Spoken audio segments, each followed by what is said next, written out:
Bonsoir à tous, il est 18 h. Voici les titres de votre journal. Représentant le président de la République Abdelmajid Tebboune, le Premier ministre Abdelaziz Jarad a participé aujourd'hui à Brazzaville à la cérémonie de prestation de serment du président congolais réélu Denis Sassou Nguesso après sa réélection pour un nouveau mandat.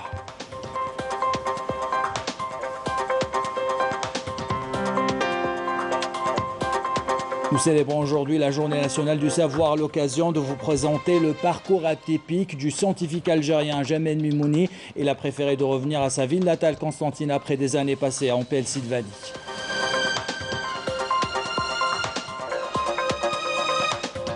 La route continue à faire des victimes pendant ce mois sacré. Le bilan de ces dernières 24 heures est très lourd.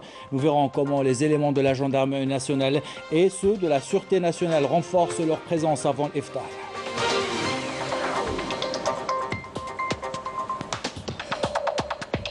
Enfin, nous vous emmenons à Blida pour des senteurs et des odeurs du ramadan. Les allées des marchés sentent l'odeur de l'eau, de fleurs d'oranger. Elles sont colorées. Ces allées sont colorées donc. On découvrira cela en fin de ce journal.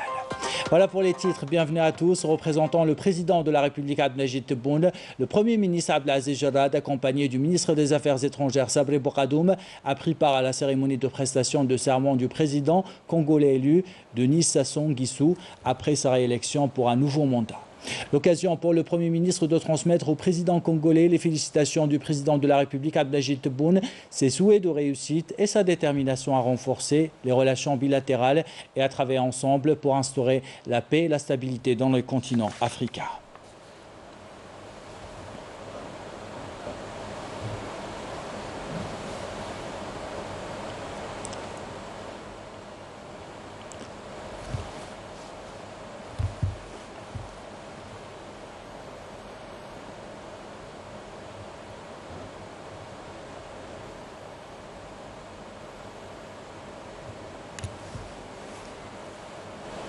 Nous célébrons aujourd'hui la Journée nationale du savoir, Yawm al-Ilm, qui coïncide cette année avec le 81e anniversaire de la disparition d'Abdelhamid Ben Badis, fondateur de l'association des ulama musulmans algériens. À cette occasion, les autorités locales de la wilaya de Constantine ont déposé une gerbe de fleurs à sa tombe et ont lu la Fatiha à sa mémoire.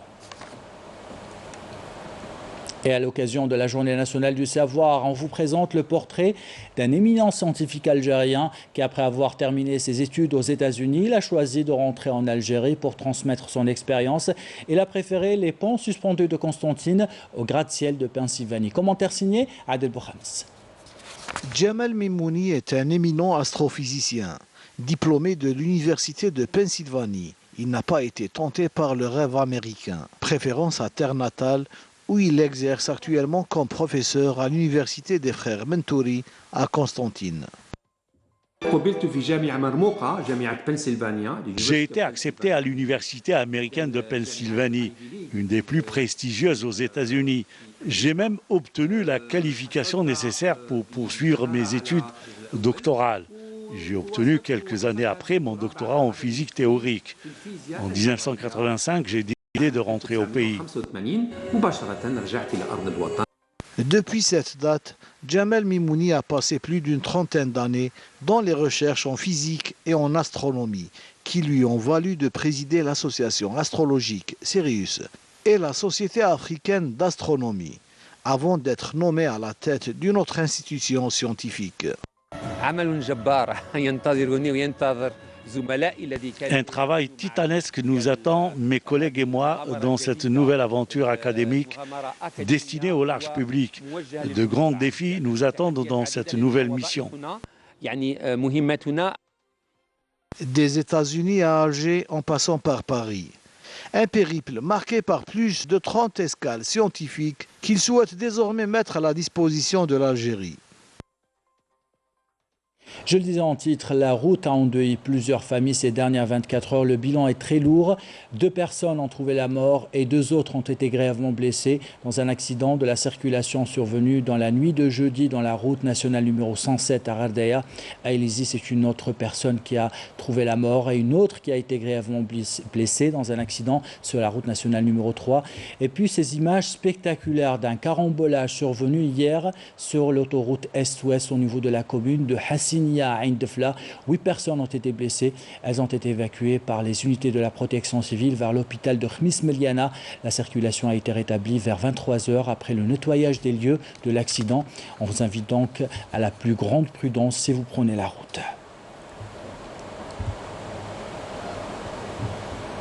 Et comme vous le savez, beaucoup d'accidents se produisent à quelques minutes avant l'iftar pendant le mois de Ramadan. La cause est souvent liée à l'excès de vitesse de certains conducteurs. La gendarmerie nationale, comme les éléments de la Sûreté nationale, renforcent leur présence pour faire appliquer le code de la route. Commentaire signé Adel Bouhamis, Raouf Hamouch. À Alger ou à Adrar, comme partout ailleurs dans le pays, les dernières heures avant la rupture du jeûne sont la voie ouverte à toutes les infractions routières. Entre excès de vitesse et conduite dangereuse, certains conducteurs deviennent de véritables menaces ambulantes. Le nombre d'accidents de la route est multiplié par 2 en ce mois. Les services de sécurité redoublent d'efforts et de vigilance pour la protection et la sensibilisation des automobilistes.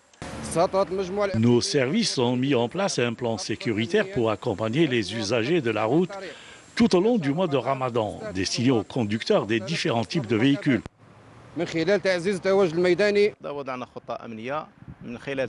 Nous avons déployé nos éléments dans le cadre d'un dispositif sécuritaire étudié et visant à donner plus d'assurance aux citoyens, parallèlement à une campagne de sensibilisation dédiée strictement aux automobilistes, y compris durant les heures qui connaissent beaucoup d'embouteillages.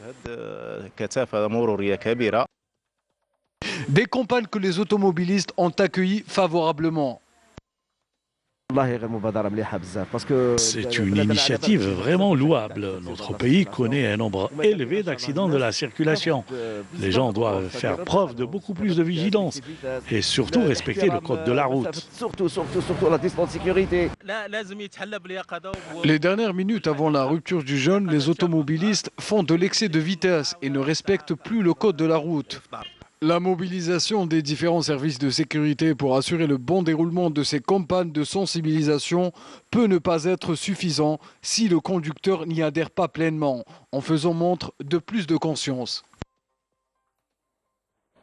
Et voici à présent ce bulletin météo spécial de Météo Algérie. Des pluies parfois sous forme d'averses orageuses continueront à affecter plusieurs wilayas du pays, du centre et de l'est, jusqu'à demain 15 h. Les wilayas concernés sont Béjaïa, Jijel, Skikda, Annaba, Taraf, Sétif, Mila, Constantine, Galma et Soqaras.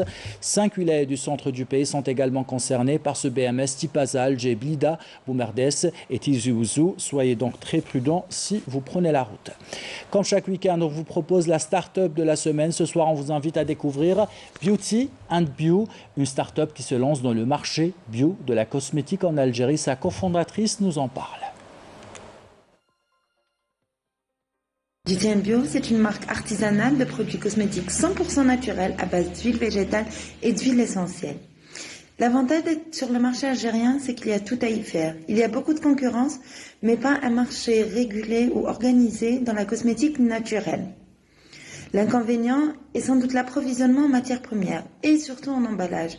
Les entreprises productrices d'emballage demandent des quantités faramineuses à l'achat, ce qu'une entreprise petite comme la nôtre ne peut pas se permettre. Comment nous voyons notre avenir prospère? Il y a encore tant de choses à faire sur ce marché et nous voudrions vraiment avancer. Le seul inconvénient, c'est que les procédures administratives prennent énormément de temps, surtout dans notre cas où nous avons besoin d'autorisation préalable à la vente de nos produits. Et cela nous empêche vraiment d'atteindre nos objectifs et d'avancer comme nous le souhaitons. Et comme chaque soir, on fait le point sur la situation sanitaire en Algérie. 200 ou plutôt 181 nouveaux cas confirmés de coronavirus ont été enregistrés, 181 guérisons et 4 décès selon le ministère de la Santé. Dans l'actualité internationale, le groupe de soutien de Genève pour la protection et la promotion des droits de l'homme au Sahara occidental a appelé à accélérer la désignation d'un nouvel envoyé personnel du secrétaire général de l'ONU dans les territoires occupés, déplorant le manque de neutralité de l'ONU dans l'application de la résolution qui permet l'autodétermination du peuple sahraoui. Et puis, ce sont plus de 119 organisations qui ont adressé une lettre au Conseil de sécurité de l'ONU, l'appelant à une solution rapide pour l'autodétermination du peuple sahraoui. Dans l'actualité internationale, toujours des milliers de Palestiniens se sont rassemblés aujourd'hui à Al-Quds occupé pour une première prière du Ramadan à l'esplanade des mosquées. Depuis le début de la pandémie de coronavirus, l'an dernier, l'accès à l'esplanade des mosquées avait été fermé au public. Pendant le mois du Ramadan, en raison de la pandémie de coronavirus, des centaines de fidèles n'ont pas pu s'y rendre à cause des checkpoints.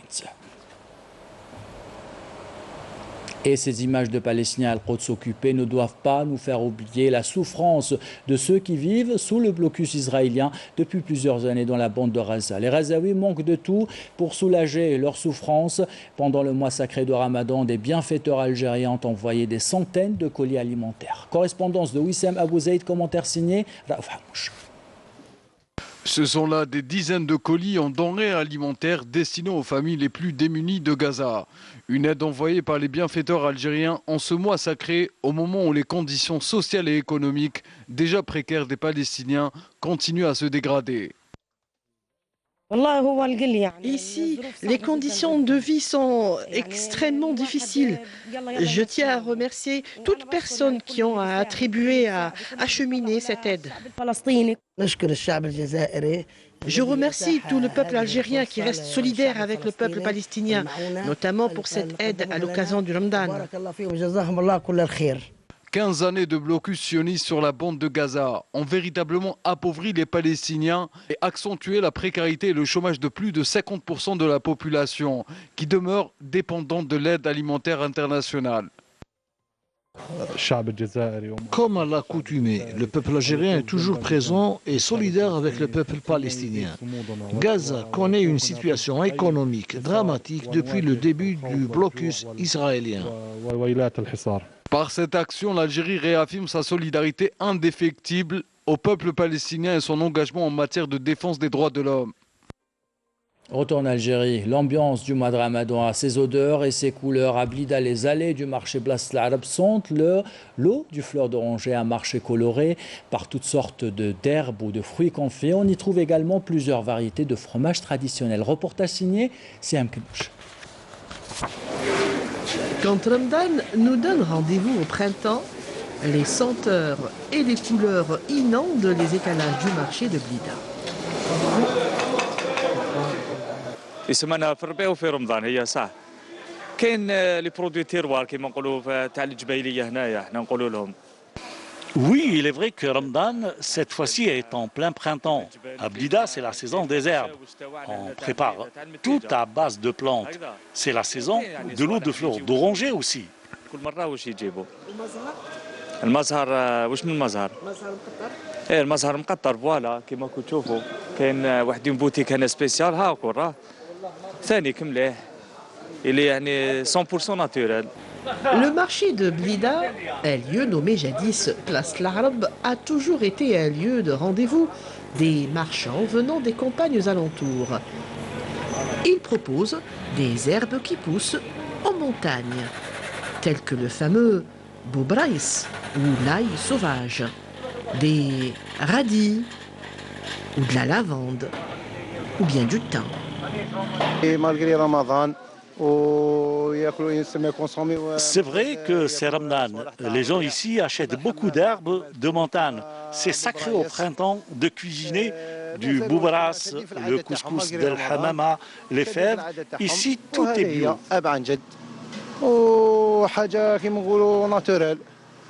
bio. D'autres proposent du fromage frais, confectionné d'une façon artisanale. Et puis l'incontournable eau de fleurs d'oranger distillée récemment, histoire de ne pas oublier que nous sommes dans la ville des roses.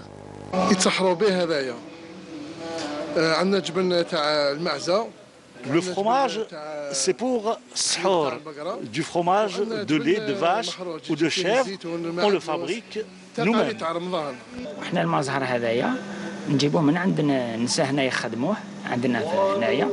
L'eau de fleurs d'oranger est distillée par les femmes à la maison. Elle est très demandée, surtout pendant Ramadan, pour le qalbelouz et bien sûr pour d'autres douceurs.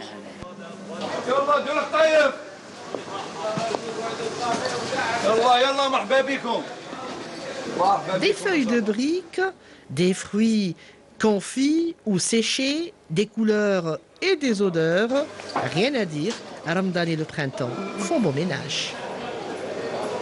Voilà pour ces images de la ville des Roses. On vous dit dans ce journal comment des jeunes malentendantes apprennent le Coran malgré leur handicap. Parmi ces jeunes filles, Raja, qui suit le même parcours scolaire que ses parents malentendants. Reportage de Hicham Saadoudi, commentaire signé Abdelmajid Barkassi. Le hasard a voulu que Raja et ses frères rejoignent l'école fréquentée par leurs parents. Malentendante comme ses parents, elle est toute heureuse d'apprendre le Coran dans son école en ce mois béni de Ramadan. Chaque matin, au réveil et après ma prière, je m'adonne à la lecture du Coran avant de rejoindre l'école.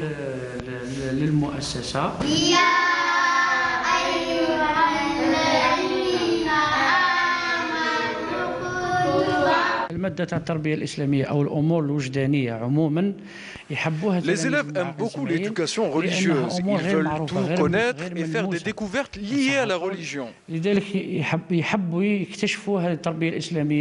Cependant, l'éducation religieuse reste une tâche difficile, surtout pour des personnes présentant un handicap. Il faudrait énormément d'efforts pour transmettre la connaissance. C'est le cas ici pour Raja et ses camarades malentendantes de leur état. Nous avons cependant des techniques spécifiques pour l'apprentissage dans ces cas précis d'handicap, surtout avec l'interprétation vers le langage des signes.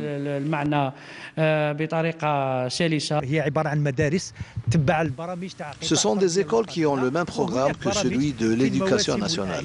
Mais il y a aussi des programmes spéciaux pour les fêtes et les occasions. C'est le cas durant le mois de Ramadan où l'on apprend aux élèves le Coran et le jeûne. Des élèves qui, cependant, et malgré leur handicap, restent passionnés et persévérants et sont prêts à relever bien des défis. Du sport à présent avec l'élection du nouveau président de la Fédération algérienne de football. À 56 ans, Sharafaddine Amara va diriger la FAF jusqu'en 2024. Il a été élu hier.